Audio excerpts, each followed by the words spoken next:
Hi guys, welcome to my videos. So guys, today in this video I'm going to show you how you can add tabs to your Microsoft Teams.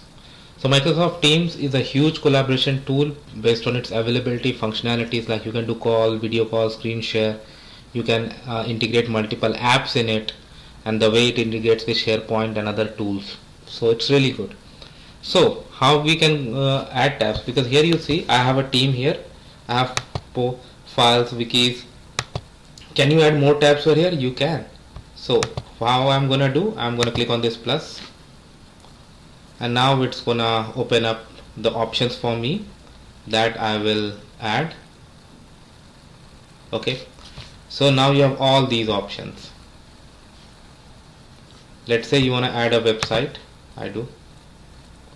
It asks like what you want. I will just want to set Google, and I put it.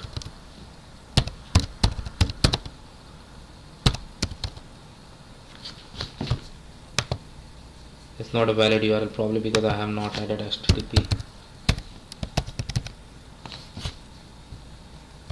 Make sure linking the site does start with HTTPS. Okay, it allows HTTPS. Okay, now okay, fine. If I save it, if you have this option checked, then this will post to your channel as well that a new tab is added. Alright. Wow, Google is added. You can do a search right from here, isn't it?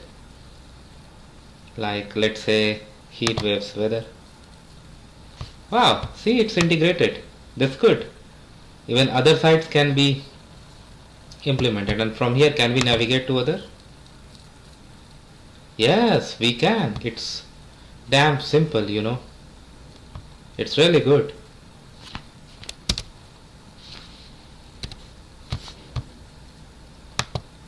Alright, and if you want to remove a tab, what are you going to do?